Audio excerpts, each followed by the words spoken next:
Let's see how many people show up today. Yeah.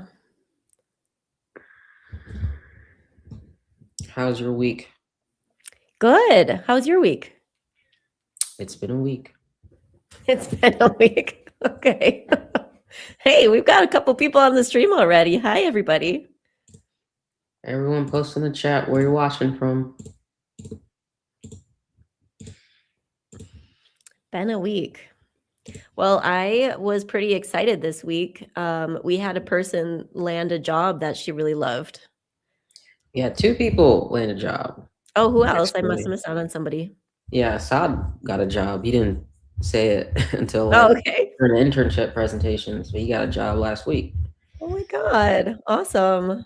Richmond, Virginia's in the building. I've been there one time. Big city. Richmond, Virginia. Okay, so we are live on YouTube. And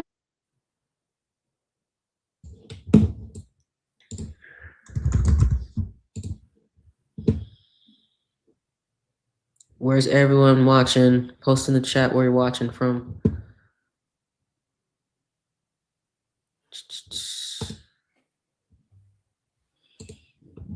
Richmond, Virginia. Have you ever been to Virginia? Have I ever been to Virginia? I want to say that I went when I was in high school. Okay. Yeah, I feel like I did go there on a family trip. So I'm like from Wisconsin, for those of you who don't know me. Yeah, and I feel like one year we trucked it out there with like a camper trailer, and we went to see all the sites, went to DC. Yeah, Okay. went That's back to nice. Cheeseland. You guys do have some good cheese. Like Wisconsin, like 6 cheese pizzas are usually really good. 6 cheese pizza. Yeah, that's Whoa. usually what they're called. I think like Domino's has something that's called like uh Domino's has like it's like Wisconsin 6 cheese pizza. What? I'm Wisconsin. Googling Yeah, this right now. it's Domino's Wisconsin 6 cheese pizza. It's really good. I mean, it's really good. It's like looking at it right now.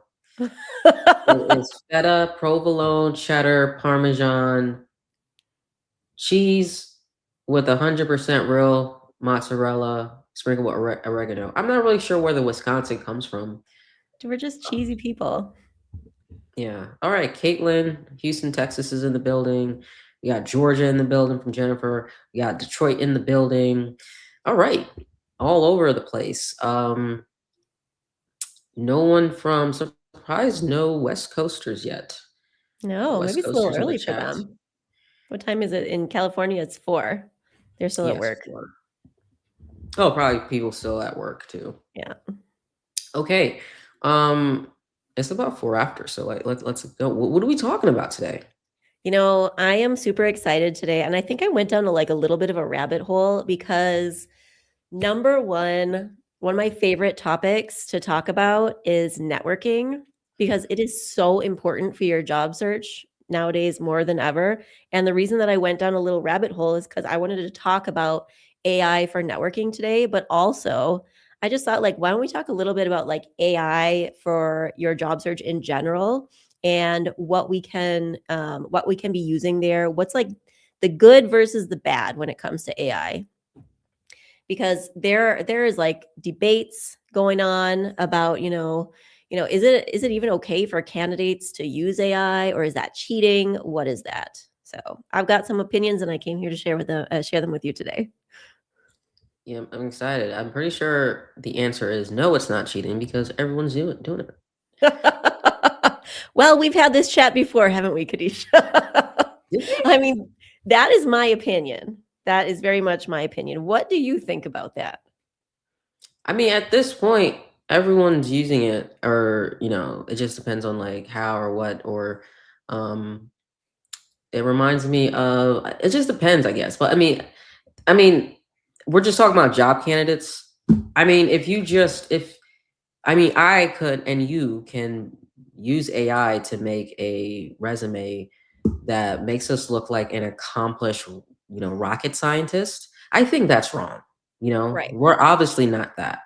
I Right. think that form is wrong, and that's extreme. But like when people just they go through one YouTube tutorial, or they go through like those 12-hour data science, tutorials one time, and Yeah. then make their resume seem like they've been studying data science for 20 years. Stuff like that. I think is wrong, right? So Yeah. there's definitely like, it's not black and white anymore, but it's definitely like just it always hurts the person in the end. So Absolutely. And we see that a lot of times, with the recruiters that I've been speaking with lately, they have been telling me that, you know, it is harder than ever to get a resume from a person and know whether or not this is a genuine resume.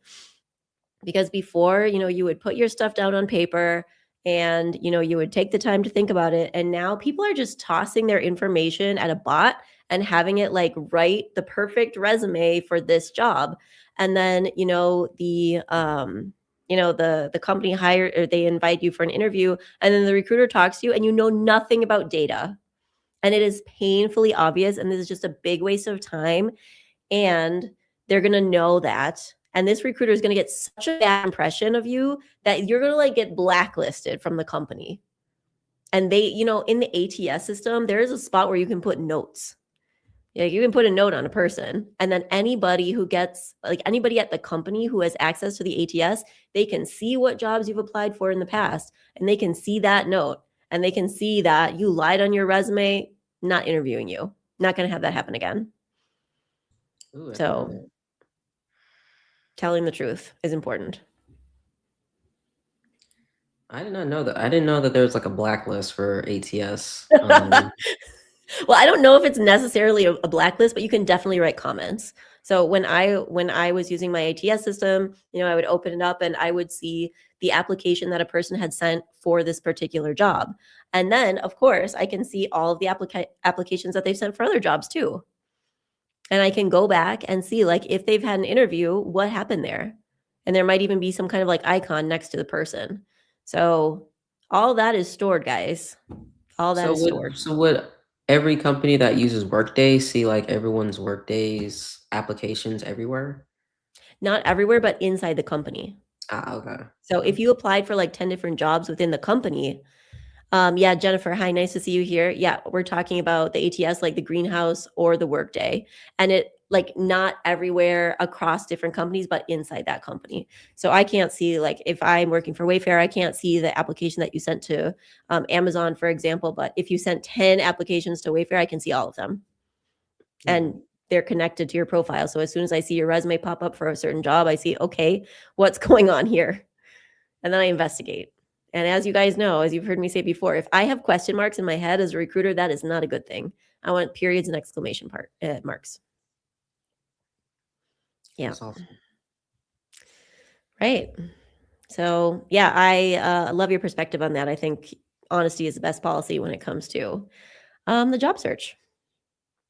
Excellent. I mean, and Workday sets it up to where it's pretty much easy to just apply to like multiple jobs. Because usually if it's like, they save your information and stuff like that. So Mm, but all right. Do we have a presentation today? we do. Let's show it. Oh, I should I bring up the Wisconsin 6 cheese pizza tab? My tab's open. To it. I'll So. spare you guys. That's making me hungry. Man, don't talk to a Y'all got Wisconsin Domino's person over about there? pizza. What's that? Is there Domino's over there? I don't know whether there's Domino's in Mexico. For sure, we have Little Caesars. So if we get like one of those like ready to go like pizza places, we usually go to Little Caesars. Hmm. They have the stuffed crust. It's pretty good. I don't really like stuffed crust. Like, just No, I don't know. No, not. cheese is supposed to be on the pizza, not inside the crust. All right, sounds like we're gonna have to agree to disagree on that. All right. Well, that being said, wow, we got some like Australia and Ghana here. Nice to see you guys here. Thanks for joining us. All right. So, well, that being said, I would like to start out by talking about, AI overall for the job search, like what is going on there? There are so many different people who create products for the job search and they all think that they're great. And I have a lot of opinions about the ones that I've seen. I can't say that I've seen all of these products that are out there. However, I have very strong opinions about the ones that I've seen, and I'm super happy to share those with you today. Of course, without naming any names. But overall, when it comes to using AI for your job search, I am very much of the opinion that you can and should be using AI to support you with your job search. Like Kadisha said earlier, people are using it. People are using it. You can and should be using it too. Period. Because what we're doing with AI is we're formulating things and we're gaining efficiency. And efficiency, as we've seen, is like super, super important when it comes to the job search.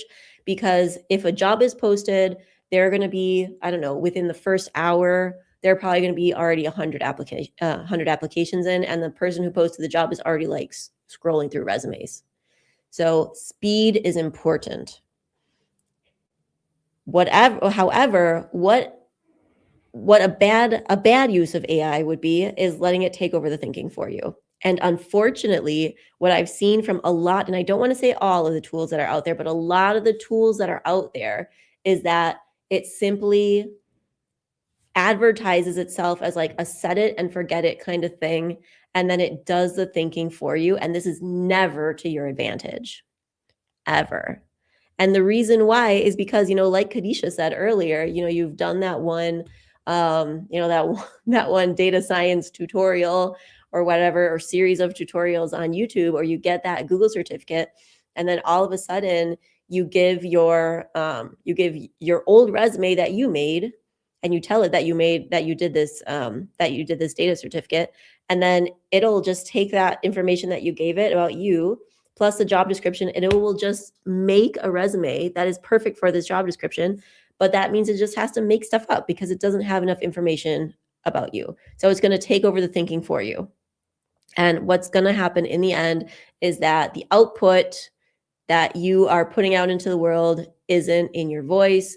It does not reflect reality, and it's going to leave a bad taste in the mouth of people who could potentially actually really want to hire you. All right. So we're using it, yes, to help. Sorry, Let's say, Kadisha? which is unfortunate when I was thinking about letting AI think for you, which I say you should not do, and then I think about the Waymo, the cars. Like, unfortunately, folks are allowing. Uh, I don't know. I would never do that, but like I think the fact that we're at a place where folks will, we get in driverless cars and um cars that can't close their own doors, apparently. Mm. If you leave the door open, I think folks, if like door dashers or something, get pinged to close the door. But I mean, if folks are trusting driverless cars, unfortunately, we're not thinking too much when we just use these, AI job thingies to just do whatever. Yeah, absolutely. And I mean, the thing about the driverless car is that you're like you're literally putting your life in its hands. And Yeah. I feel like you're doing the same thing with your job search. I mean, it's Mm. not going to kill you. It's not going to jump out of the screen and like literally attack you or drive you into a pole or something. But the job, like your job is so important, like especially in the US, like it's integral to like who we are as people. So like letting it take over that for you, not a good look. Not a wise move. That's okay because there are good ways to use it and we can talk about some of the good ways to use it. So I've broken this down into like, the good and the bad AI for different types of use cases, all related to your job search. So we're going to talk about like LinkedIn profile, resume, interviews, and then at the end, networking. So starting out with the LinkedIn profile, there is a good way to use AI to help you write a good LinkedIn profile. And like I said before, um, have it help you get aligned to what it is that you want.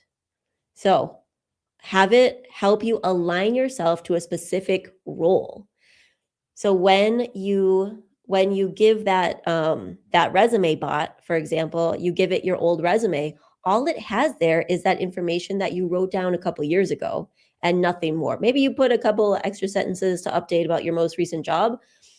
But for example, if you're pivoting and for example, you're going into data, basically what you put there is not having to do with data.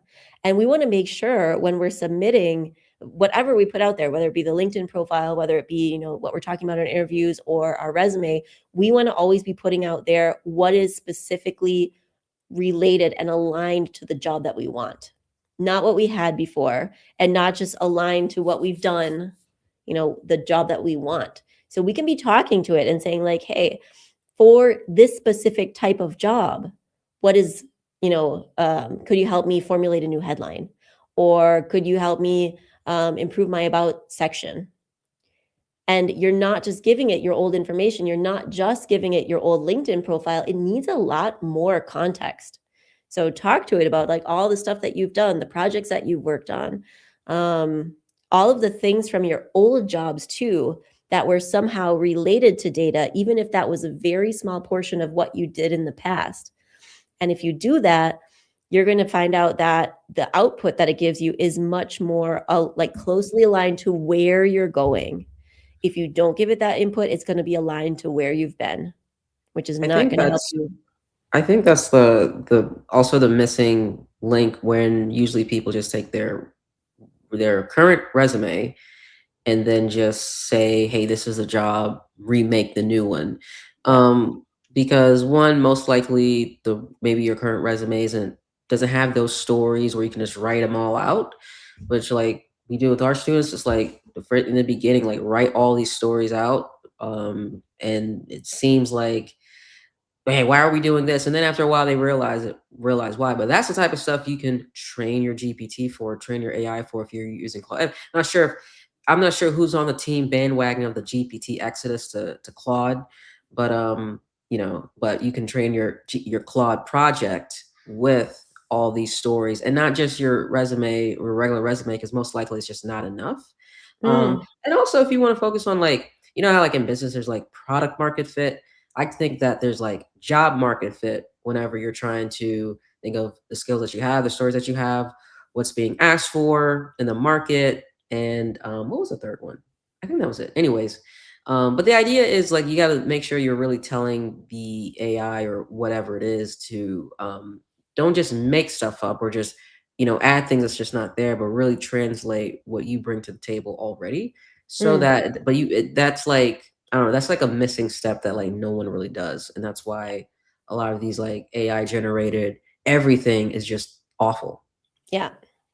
And I think also that's part of the reason why people resonate so much with like the resume maker bot, because it says it's going to give you a result in like a minute or 30 seconds or whatever. And it gives you something in 30 seconds. What it gives you, I wouldn't be putting that out there.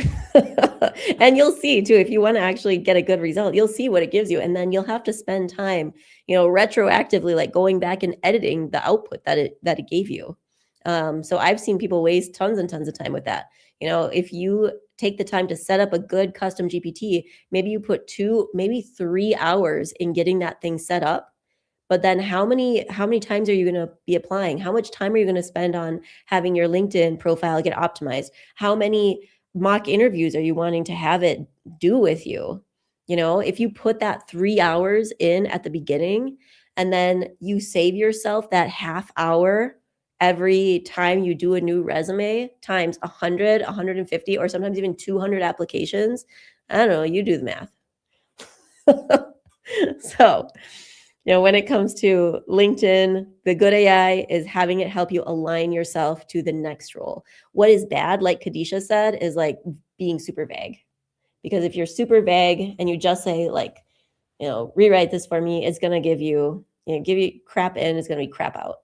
So let's avoid doing that. It'll give you something that sounds good, but it's not targeted for where you're going next. And that being said, I love to harp on resumes because this is the biggest one. The worst thing is the resume generator tool. So what I love and what I've seen great results with is the custom GPT for the job search.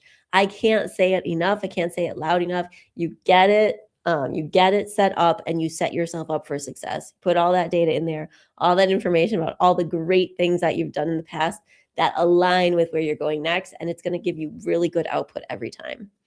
So another thing is that, it could do anything that you want. So it helps to know, what is a good resume? Tell it like what your bullet points should be looking like. And all of this information is available on the internet. You can even ask it, you know, set me up for success here.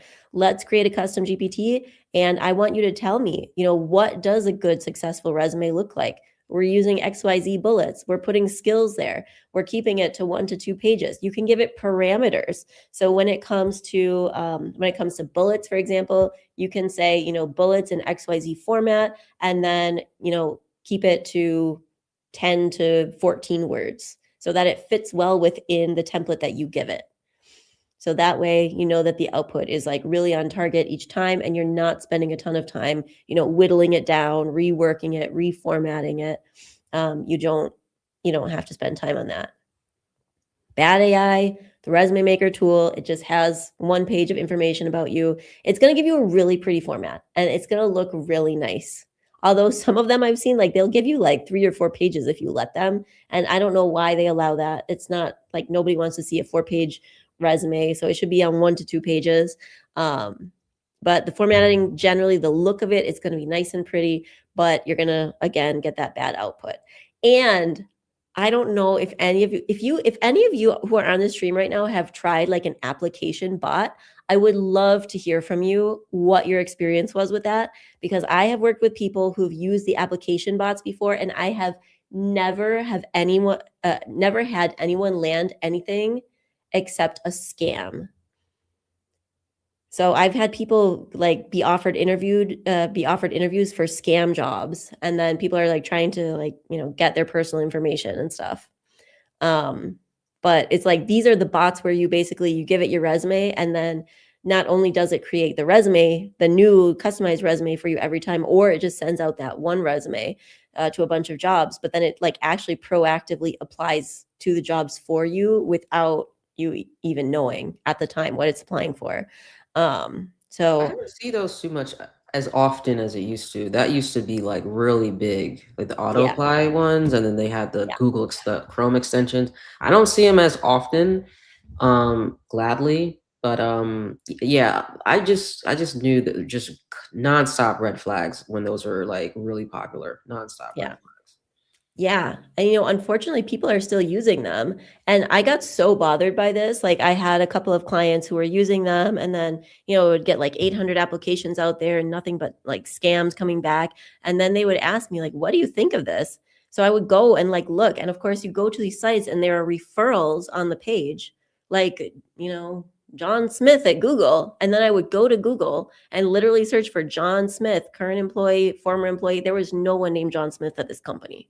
So, I mean, I'm pretty good on LinkedIn. I'm a pretty good LinkedIn sleuth. I have never been able, in the small amount of research that I've done, I've never been able to actually, yeah, find anyone who's landed an actual job using. I don't want to say that nobody has, but yeah, I don't recommend it. I thought you were about to say you've never found a John Smith at Google. I was about to Oh, there say, probably is a John Smith. Sorry if yeah. you're John Smith at Google. We can look into that later if we've got some time left. All right. So I don't see any comments. So like maybe none of you have tried it. Good for you. Let's not do that. Okay. So interviews. What is good? It's not something that's like doing the thinking for you. So it's going to help you, prepare for your interview. If you give it the job description, you give it your resume and you say, help prepare me for this job. The first interview is with the recruiter. So come up with a list of 20, 30 potential interview questions that I could be asked for this role. And then you start thinking about, okay, what are the types of questions that I'm going to be asked? And you can start practicing based on that. That is a really good way to use AI. I've even set up ChatGPT without it being a custom GPT to run mock interviews with me before. And I tell it beforehand, okay, so We're gonna run this. We're gonna run this interview, and then when we're done, we'll go through and evaluate my responses to these different questions, and make sure that we're delivering answers in the star format. And I want you to evaluate me on whatever criteria, and you can set it up with the criteria beforehand. So I've seen really good results with that, because when you're going into interviews, anybody who's ever done their first technical interview before, scary. And practice makes better. How was your first technical interview, Kadisha? Not good. Not Right? good. Exactly. So having some practice and having some idea about, what are the kind of questions that might come up, is a really good way to use AI to prepare yourself. Okay.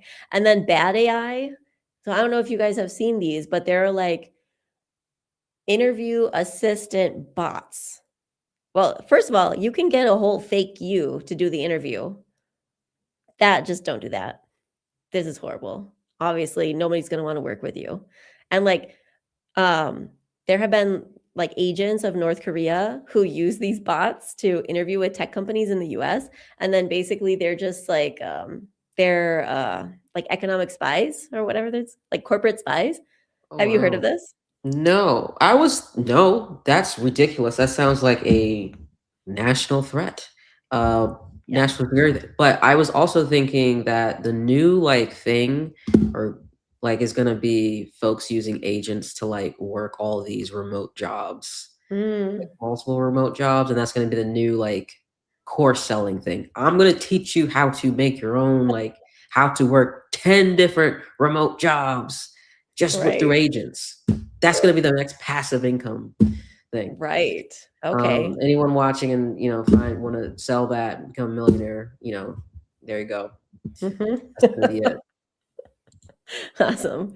Okay, so those exist. Like there are bots out there that will actually do the interview for you. It looks like a person, so we're not doing that. But there are also like interview assistants that will be up and running during your interview, and then it'll be giving you information while the questions are being asked, and it's like a teleprompter.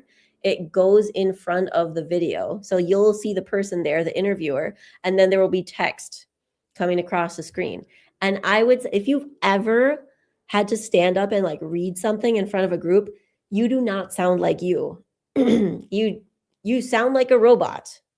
And interviewers can see that happening. Like, what is going on with this person? Because there's always two different things going on in the interview. Number one, is the person I'm interviewing, do they have the skills to do the job? And number two, are they a good fit for me and the company? So we want to give them the good fit. We want to give them the person that we are. So this is just basically like a big distraction. And I feel like it doesn't leave a good impression. All right. Now let's get to networking. This is what we came here to talk about today. So thanks for your patience with me in getting to this point. So when it comes to networking, you definitely can use AI in a good and positive way. You know, I think one of the things that people are most scared of when they come to me for support with their job search is networking. They say, I don't think this is something that I can do. I'm not the type of person that goes out there and talks to random strangers. I don't feel comfortable sending a message to somebody I don't know on the internet. And this is something that you can use to really help you set yourself up for success. Coming up with the strategy that you're going to be using, figuring out who is it that I'm reaching out to, who are the key people here at a particular company that are going to be the ones to talk to. Like, who are those key people? What to talk about when you actually get that networking chat with somebody. Like, what are the topics we're going to be talking about? And then, of course, the thing that I'd like to talk about with you guys today is how to write a good message. So these are all things that you can be asking to help you formulate, get ideas, but what we're not doing is having it do it for you. Especially because there are also bots that you can have inside your LinkedIn profile to do networking on your behalf. And that does not align with the terms and conditions of LinkedIn. So if you set that up in your LinkedIn account, you can get banned. And that is one of the worst things that you could have happen for you, because so much happens on LinkedIn nowadays when it comes to recruiting and finding people. I need to see your profile.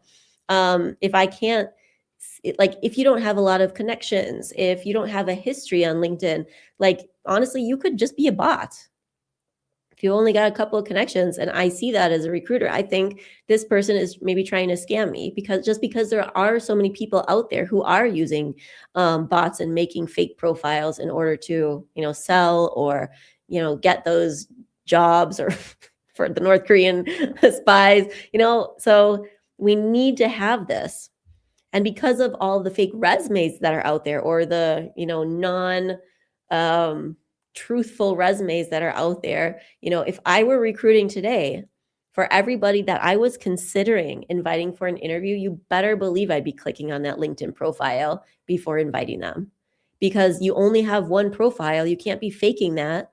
Whereas, if you send out 500 resumes, they can all say something different, but you've got that one set of text on your LinkedIn profile. And I would definitely be clicking on that to check that you're a real person and that your messaging more or less aligns with the resume that I've got in front of me. I wouldn't say it doesn't have to be one-to-one, but the jobs need to line up. You need to have connections, and you need to have like some kind of work history minimum. So don't do networking automation stuff. That's what's going to get you banned from LinkedIn.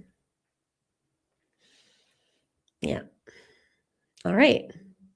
So should we talk It's about like what comes? getting banned from LinkedIn is like getting banned from Chuck E. Cheese. Like, come on. Well, getting banned like Six Flags or like Disney World. Like, come on. You have to be really stupid. Yeah, you really have to try it. And there are companies out there that, like, the whole company gets banned because they're trying to sell through LinkedIn, and they'll put the like connect automations. So there are some companies that they just don't appear on LinkedIn anymore because they violated the terms and conditions. So don't let that be you. If you want to work in tech, you need a LinkedIn profile. All right. So that being said, what's going on with networking? So that's what we came here to talk about today. Who are we talking to? And actually, let me just make this go away for the moment. Who are we talking to? What are we saying to them? And how are we using AI to support us with the outreach?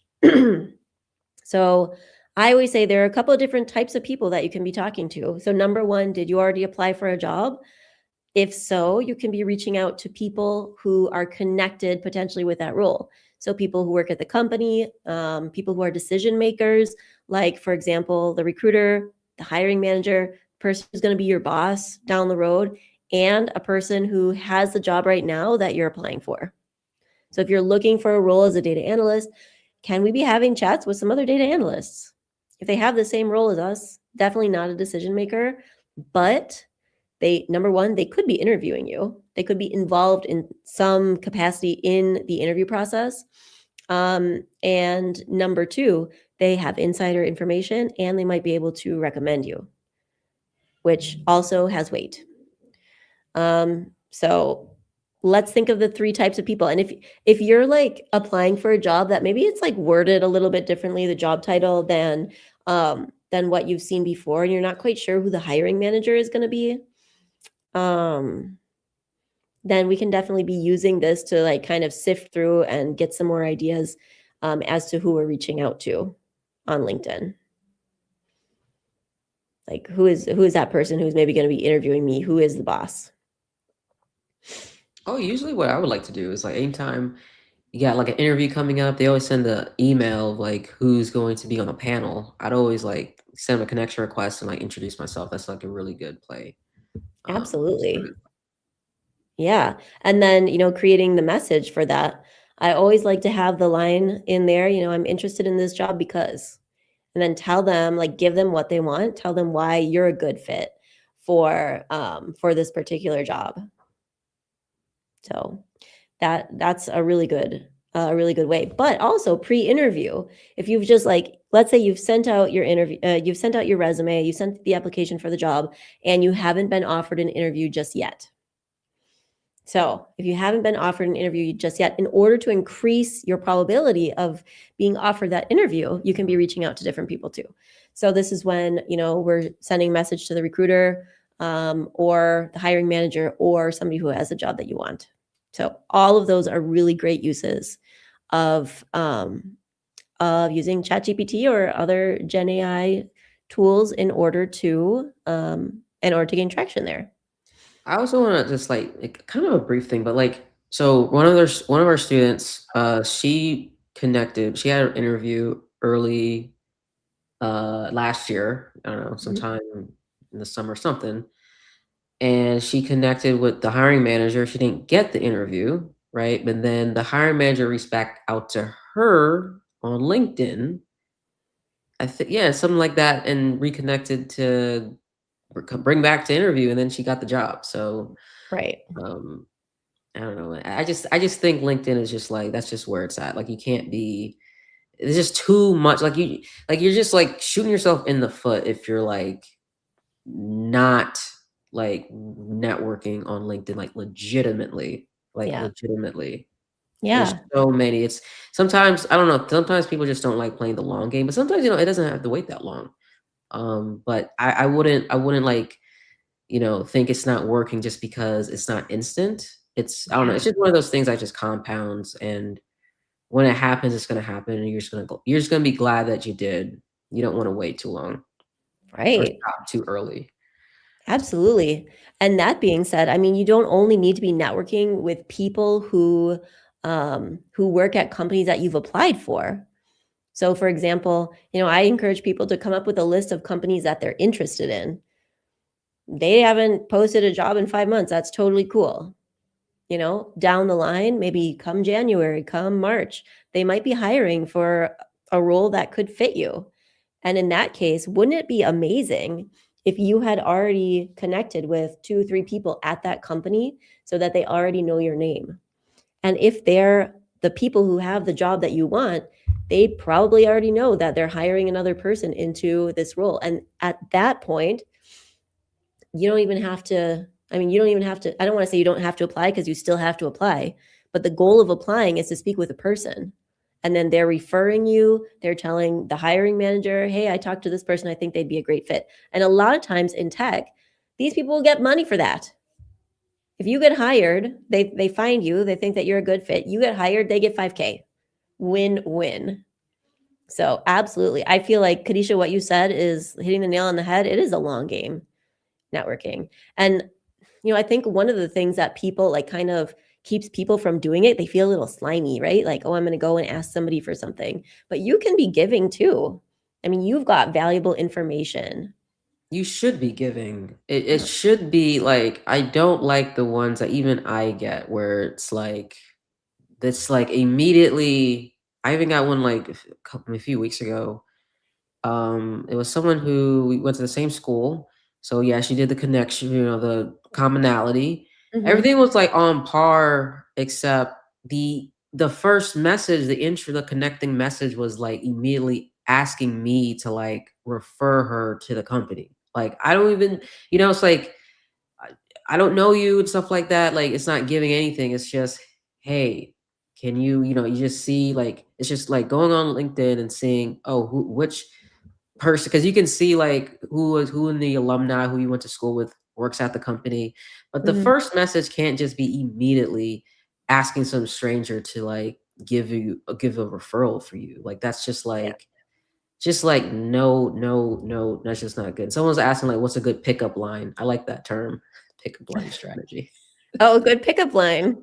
Can Oh, we can we put that can we put that up on the screen? All when right. it So when it comes down to comes cold outreach, hey there, when it comes down to cold outreach, aiming to establish a good rapport, what's a good pickup line or strategy to write those lines so that you don't get ignored? I mean, that's perfect timing. yeah. Yeah, I mean, we've talked about it on these calls before, the 3 Cs, right? Kadisha just mentioned it, commonality. What do you have in common with the person? Compliment, then you compliment the person. Something that you're doing, I find really interesting. You made this post yesterday. I thought it was really cool. Made me think about X, Y, and Z. And then the third C, chat. would you be up for like a 20-minute chat early next week about your job at the company that you work at? So I was on a call this week with a job seeker who, we were working on writing out these connection request messages, and there was a woman at a company who she was very clearly the person that he needed to speak to.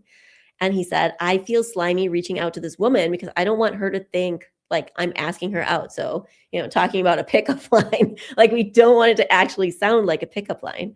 And I find like if you're a guy and you're writing these outreach messages, like when it comes to the topic, when you do that connection part or the chat part, say, would you be open to a 20-minute chat next week about, and then write what you want to talk about.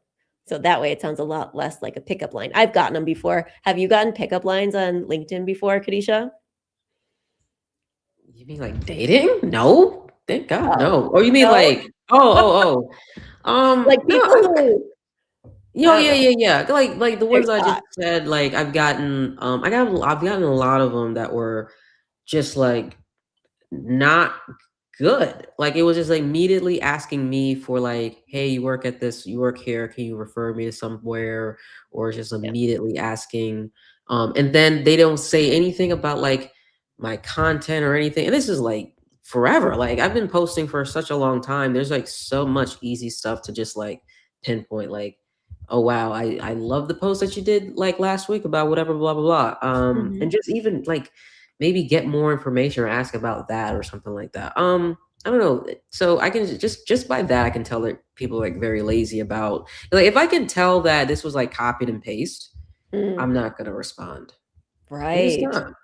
I love personal stuff. Like I love like a legitimate like personal stuff. Like I will respond most likely because I will pretty much respond to like really personal when I can tell, and not something where like it's asking me like so forward about can you, I wouldn't say ask me like I like also, I've done stuff where when I was first doing coffee chats, I would have just back and forth conversations.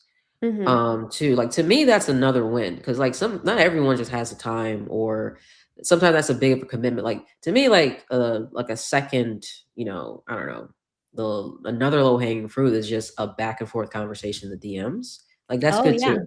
Yeah. Yeah, for sure. Whatever, like, gets you that little connection. It doesn't have to be immediate. Like you said, it's more of an investment.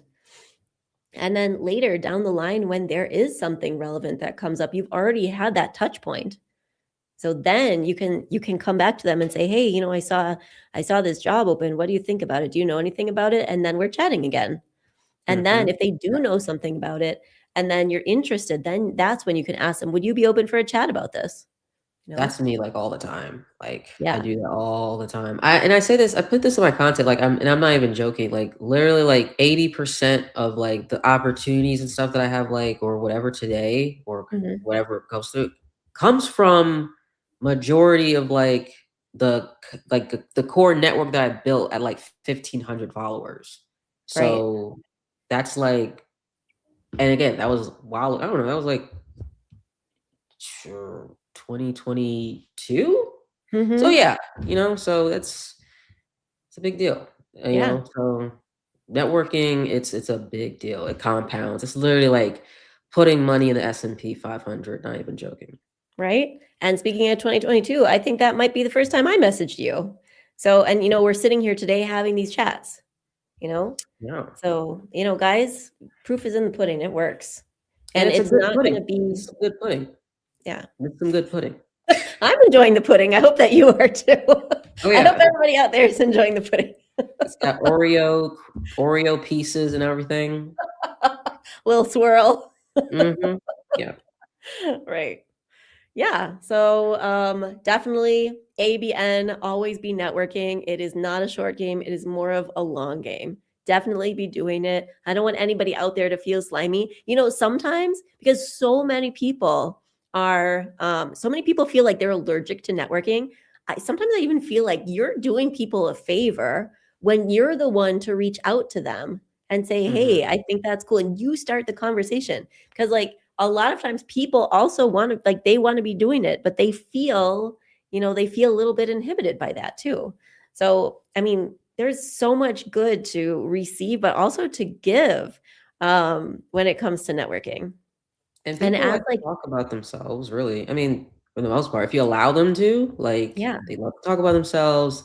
It's like it makes them feel honored when it's like I always like to tell people, like, ask them about like love your like what do you say? Well, I would tell people, coach people to, network or to do coffee chats with like people to learn from them per se. Mhm. So just like folks like they would just love to be like people be honored to see like, wow, you're really interested in like my career journey and path. Like, absolutely. They will talk your ear off if you Right. do it legitimately. Exactly. Because, at some point in the past, they were where you are right now. Mhm. They were the person who was like, learning SQL at 10 p.m. so that they could crush some interview that was coming up for their first data job. They've been there. And then if they see that somebody's looking up to them like, wow, you accomplished that, and I look up to you for that, and I wish that I could be in your position, like they honestly do feel honored. And if they've got interviews coming up or something, like that's a confidence boost for them too. Mhm. Yeah, that's like good things all around. I don't think I've ever had anything bad come out of just networking. It's a good thing, It's not. guys. I mean, essentially, like I always say, like people like they're not. Well, I mean, I'm an introvert, so but like I never the idea of like networking on LinkedIn versus like just like talking to people in the public or like just Mm, regular like interactions. It's like a completely different. Like yeah. completely different. Or heck, I mean, we were even more, we had even more, courage for MySpace. Or Facebook. Like I had Facebook. I never had MySpace. you didn't have MySpace? No, I didn't. Wow. So you missed out on the top 8 era. Wow. I think I did. Put a top 8 in the chat for those who remember MySpace. Like no one else had MySpace? Oh my god. Does it still exist? I don't let me look. I think I need to Google that right now. My sorry guys to be off topic right now. It's still up. It's like a music thingy. Awesome. I don't know what I'm looking at here. All right, Wizard Wizard Kelly Kelly. did. Yeah, MySpace. There we go. I know I ain't the only one over here. Come on, you missed the top 8 era? Oh my gosh. I guess I just wasn't that cool, maybe. I mean, I wasn't cool either, but it was like the social network to be on. I guess. MySpace. Um, yeah, I can't believe you didn't have MySpace. Yeah, top 8 was a big thing. Like it was a big thing. Like you saw it, like top 8 was a big thing. Like, I don't even know what top 8 means. it was like your top 8 friends. So like when you go on someone's profile and you see Oh, like how like imagine LinkedIn, right? And it's like top 8 connections. And okay. you can physically choose who your the top 8 would be on there. Imagine that. That was MySpace. And like, can you imagine like let's say like, you know, we're no longer friends tomorrow. You're on my top. I remove you, right? And then I replace you with like Caitlyn or something. Like Whoa, that's serious. Yeah. that is Dude. ruthless. It was a big thing.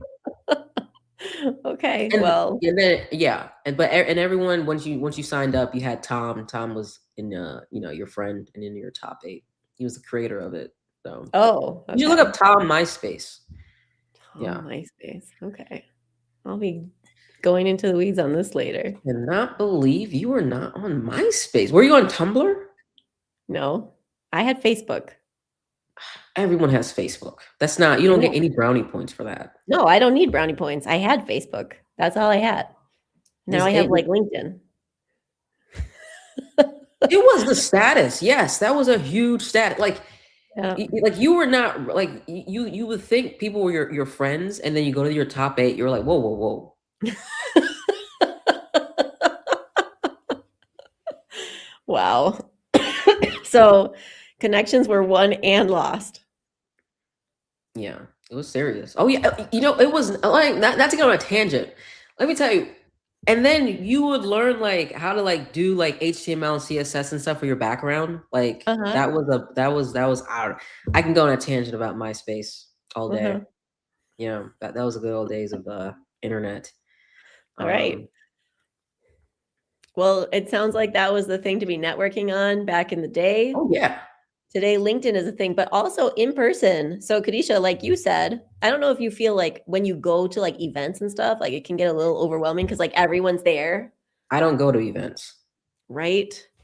You should, not you specifically, Kadisha, but I do recommend it. Going Yeah, to yeah, events yeah, is yeah. You should good. go. You should, yeah, yeah. But like for me, it gets overwhelming. Like the last time I went to like a tech event, it was like, I don't know, there would be people standing around like waiting in line to talk to you. You know, it's always interesting when you go to the tech events and there are a lot of times Dude, I can Tumblr was the thing too. Oh my gosh. I was big on Tumblr. Tumblr was like my thing. Mafia Wars. Oh my gosh. oh my god, I think I missed like a whole era. You missed the whole era. Like literally coding, making like the fancy like glittery backgrounds on MySpace. Mhm. That was a thing. Like Yeah, you missed out on it. Oh I my did. goodness. Sorry guys, but thanks for filling me in. I appreciate it. But yeah, back to the events. Like I just feel like, the last time I went to a marketing event, there are always like a lot of people who are looking for their next role, right? Because that's when you start kind of like leaning into networking. And at some point, like, people ask, what are you doing here? And then I'd be like, yeah, I'm a tech career coach and I'm interested in the topics. And they were talking about AI and stuff. And then all of a sudden, people would hear that. And then there would be a line. And then you feel pressure. Like there are people who want to talk to the career coach or whatever it is. And then it's like, oh, how do I handle this? But online, it's just like, you'll reply when you're ready, So I feel like I can get a lot more awkward when there are a ton of people in the room and it's like I have to like in the moment strategize about like who I'm going to talk to next. Oh, well, yeah, because Um, you're the person that well, as soon as you say career coach or recruiter, that's you're the person everyone wants to talk to. right. And there were a lot cooler people there than me. There was a guy who was in charge of like the robotic automation at Amazon. Yeah, And he but was on the speaker he's not the panel. recruiter. All right. No. Folks want to talk to recruit like you got connections. Like you are like anytime people are recruiters, like career coaches, like, oh, Mm, this person has all the doors, they can open all the doors. You yeah. know, robotics, whatever. Nah. But he's a decision maker at Amazon. Like if you want to do AI robotic stuff at Amazon, he's the guy to talk to. So he had a Okay, line that's true. too. Yeah. So yeah. So I, personally, and also just because of location wise, if I want to talk to somebody in New York, well, I'm not flying up there, so LinkedIn's a place to make it happen. Mhm. So yeah, be networking. Guys, do you have any questions about networking? I feel like I yammered on for quite a while here.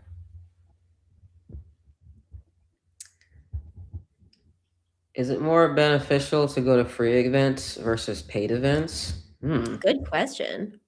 Have you had any experience with this, Kadisha?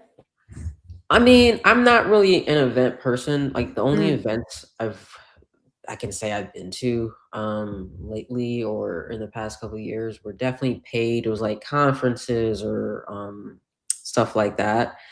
I mean, the free events, I mean, to me, I mean, it depends. Like, I mean, let me think about it. Like, for example, like, I mean, are we talking like hiring events or are we talking like, you know, like for example, I mean this is random, but mm, there's a city in some state called Golden whatever, right? And once a year they have a huge event where it's like 1,000 golden retrievers all just conglomerate in like one spot. I'm saying that because it's like, are you talking about like any events, like a local event? Because usually like in your local spots, there's probably a great amount of people there too. yeah. But it's like hiring. I don't know. I've never been to like a hiring event, but I guess it Mm, depends what kind of events are there. I've mainly been to like I think you can find a gold mine in all of them. yeah. Especially the free events, especially if they're like in your local like area. Yeah. More so networking association groups. Hmm. I think it depends there. I've never seen a free one. I mean, if I see something that's like a free networking thing, I just feel like I'm gonna get sold something. It Mm, just depends. It just depends. It just yeah, depends on like who's gonna be there, what it's about. If you can kind of get an idea who's gonna be there and you want to be in rooms with those people, I would just go regardless. yeah. Um, Yeah, and I think like all events are different and it depends like where you are and who's arranged them. Like I do find like that little paywall is a filter. So, the people who are, willing to pay something, excuse me, to go and see someone speak, like usually the panel's really good, right? okay. Because people are paying to get in there. There's usually some kind of refreshment. It's a little bit like it's a little bit nicer. And then if you go to a free event, like, I'm thinking of like these tech walks, for example. I don't know if you guys have heard of tech walks. I'm not sure if they're free or that's a paid group. But it's just like a really casual way to like to meet people in tech, like have a walk in the morning before you go to work. And I don't think there's any hierarchy there necessarily. It's like just take a walk with people who are in your industry. So Right, that's really nice. yeah. So Marcus is trying it. Excellent. Awesome. How are you using AI, Marcus? Are you asking it who to look for, or are you having it help you generate a very good, concise networking outreach message? I saw this video of this guy. I mean, he's obviously like a joker, but I guess he lives in like the DC area. And in the Mhm. video, he's like handing out his resume in front of the physical building of one of those big four consultant buildings, like just handing out his resume and saying like, "Hey, can you like help me get a job?" It's funny. Yeah. Um, you know, I'm wondering, has is that a thing? Does anyone have like would anyone have like the I don't know, go to like the actual physical locations and just network? Hey, I mean, when you think about it, that's one of the best places to network. The Yeah, but I physical locations of I these think places. don't you think if you like somebody just like came up in front of your office like when you're on your way into the building, don't you think that like that might feel a little creepy? Well, see, this is what you gotta do. You have to like sell like burritos and something, like have like a food stand. And The side hustle. yeah, like sell Okay. lemonade and also just hand out your resume. Yeah, you know what, you guys, you try this out. Kadisha's advice, try that out, let us know how it goes. Yeah. Get the foods get the taco truck up and running, and then Yeah, let and us know if you land your people company. pay by like getting you exchanging information, like exchanging their LinkedIn or whatever. That's how they pay. Oh, Yeah, wow. Okay, I see you. Okay, that makes sense. yeah. I really want somebody to try this. I really want someone to try it too. Let's we gotta I don't let's try asking people like maybe next week on Wednesday who wants to Should try it we? or post in the Slack and let's see who wants to for those Yeah, who work in like I don't know, like or live in like a big metro area or whatever. Or I mean yeah, any area, honestly. yeah. Any place with a Yeah, and I feel like it doesn't even have to be, like, the whole taco truck, like, you could make a huge batch of, like, homemade cookies, oh yeah, no one's gonna say no to a cookie. right? And then you can, like, put your QR there, your LinkedIn QR, and be like, "Connect with me for a cookie." Yes. Yeah, get the Connect for a and then that cookie! would be the wrap. That would be like the wrap, like the plastic wrap. Just get the paper thingy. Oh yeah, that's it. Oh, man, this is making me wanna go to Google headquarters right now. Connect for a cookie. I think I'm gonna do that. Do that, film it, and you'll go like viral on all the platforms. Guys, please try this out. I am begging you, try this out. I wanna I'm, know how this works for you. I'm gonna send you the video of like I gotta remember who it was. I'm gonna send you the video of like where I found it. The idea. Awesome. Okay. Great. Anything else? Anybody else with any questions in the chat? We're like coming up on the hour. What do y'all want? If other than that, what topic should we talk about next time? Yeah. I feel like the AI topic is always draws a lot of attention. Do you guys have any questions about like AI stuff? Is there anything that you'd like to go in a little bit deeper on? Let us know. Oh, also, we should talk about how we can connect. I'm going to present my little slide again. Now I've got Tom MySpace. Does MySpace still exist? It Wisconsin cheese does. pizza. Technically it does. Technically it does. Luckily. So if you guys are on the stream, I think you probably already have met us before in some capacity. So if you want to learn how to be a data analyst, you know that Kadisha is the one to go to. And if you already are a data analyst or whatever, and you need a new job and you're having a hard time, let's have a chat. Wizard, how can neurodivergent people network effectively? Mm. I feel like number one, I don't know. In my opinion, I mean, I feel like really just be yourself. In my opinion, honestly, I would not use that as like or necessarily like think of it as like a crutch. In my opinion, um, Mm. that's one in my opinion where you don't want to like. I wouldn't like let it like think like that's well, number one, I mean, whether it's like neurodivergent, whatever it is, like, I mean, I feel like whether you're just like scared to network or you're kind of like scared to put yourself out there, it could be all of the same umbrella. But like, I would just be completely just put yourself out there and not be scared. But if you're just interested in the other person, I feel like that's like the big thing of networking. Like Yeah. we're all it's pretty obvious if it's like surface level or like you're just trying to get something out of the next person. But if you're just like genuinely interested and you're asking good questions and you're engaging on it, it doesn't matter. None of that stuff matters. That is how to network effectively, and you'll be fine. Yeah. I agree 100%. Which AI platform do you suggest? Well, not what. Apparently, none of them, right? We don't like any of them. Is that where we're at? Well, I mean, I don't like any of the tools that are out there Uh, that are specifically for like job market assistance. But you know, I'm a ChatGPT person. Like, I started with ChatGPT, and I pretty much stuck with it. However, Kadisha has introduced me to some really cool, yeah, some really cool features of what was it that oh, you shared? Gemini, Canvas, their Yeah. infographic thing. Yeah.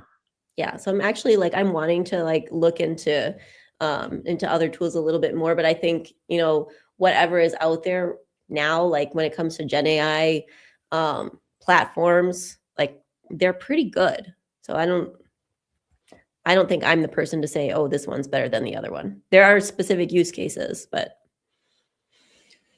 Do for the companies job use search. AI detection like teachers do? I would like teachers do. It's funny. I feel like there's teachers that use AI. Oh yeah, for Yeah. sure. Yeah. I don't know about like AI detection. I would assume that there are people in companies out there who are using it. I think that's dumb. Like, why do they care? The only thing, so when I was hiring for BI, we said we would send a coding challenge, and then the person who was taking the challenge, like we could see, like it was recorded like a video how they were entering their code. And if it detected a copy paste, it would flash up on the screen and it would give a warning like this person did a copy paste. And that's not something that necessarily would disqualify um, people from getting the job. And I think nowadays it's even less the case that like that I don't think that should disqualify you from getting the job because obviously we should be using these tools to be efficient when it comes to coding, when it comes to programming. So I don't know. I think I'd just be asking myself, like, do I care? Do I care that a company who doesn't want like somebody to use AI is like checking whether I did that? I personally don't because I think that's going to be a company that I'm not going to work for. I'm not going to want to work for because they're not going to exist in 5 years, honestly, Mm. behind the curve. Yeah. All right. That being said, this is my new offering, guys. So if you are interested in working together with me, I put all my knowledge into my course, Built to Hire. If you're interested in joining, you'll get access to all of my videos about how to find a job from A to Z and everything in between. And then we have a weekly call on Tuesdays where we go into the weeds about the questions that you have specifically about what you're working on. And also, I'm available during the week in Slack for any questions that come up along the way. So if you are, needing a little bit of support, I really look forward to seeing you there. Alrighty. Well, we'll see you guys next time. Thanks for joining us again tonight. Thanks, everybody. Bye.